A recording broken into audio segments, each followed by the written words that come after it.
Hey there guys, so today we're another review. This is Sixpoint's 3Beans. This is a beer that was brewed a year and a half ago, from Sixpoint Brewery, a local brewery. And, I thought I'd check out this beer, see how it's been aging. It's actually a really interesting brew. 3Beans, it actually has a meaning behind that name, is brewed Romano beans, something that you'd actually eat. Cook cacao beans, they collaborate with the local chocolate maker, and also Stumptown Coffee. They put those coffee beans in here.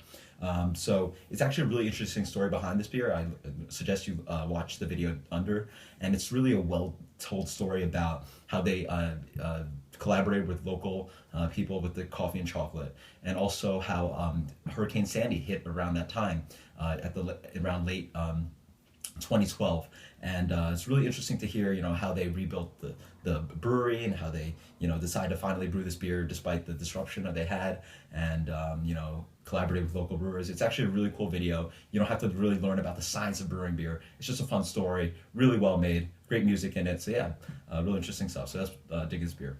So the beer comes in a dark black color, but there's tinges of brown coming through in the light. Let's get the aroma on this. Yeah, so there's a good amount of coffee in there. It's sort of like an earthy coffee. Imagine biting into those coffee grounds after you brew some coffee. So a bit of that bittersweet chocolate, a good amount of roasted malt in there. Maybe a hint of woodiness. This beer, by the way, was aged on oak, so maybe that oakiness is coming through. Let's get the flavor. Cheers.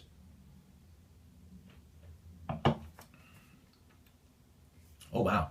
So guys, this beer has a good amount of vanilla in the front. It definitely comes from that oak, and then there's a good amount of playing around with that coffee and chocolate. It reminds me sort of maybe of the coffee that you get from Victory at Sea or Founder's Breakfast Stout. And then there's a good amount of that bittersweet cocoa nib, sort of like that really bitter chocolate that bitter stuff. And then on the back end, you sort of get this kind of vanilla that comes in. There's a good amount of oak that actually dries off the beer, so that the oak is coming through, leaving that palate a bit dry. And yeah. Guys, this is delicious stuff. Actually, in the middle, you also get a hint of alcohol to pick up the beer, hints of dark fruit, but the beer is quite bitter and dry throughout. You really only get a hint of that sweetness in the front. Guys, I really like this beer. This beer is getting a 95 from me. I mean, I would compare the beer probably to something like Breakfast Stout or maybe Victory at Sea. Victory at Sea, I think, is a lot better of a beer, sort of full and luscious, that beer, really good amount of flavor, but this beer definitely knocks close to that. So yeah, I highly recommend still the video down under. I'll definitely post it. It's really good stuff. It's really fun to learn about the beer. I really enjoy it when breweries post videos and sort of they give you a good narrative to really tell you about what they're doing, and it's fun to learn about the beer that you're drinking. So yeah, let me know if you guys have any cool stories about the beers that you've drank. Tell me about those. But until next time, guys, this is 6.3 Beans. Later, cheers.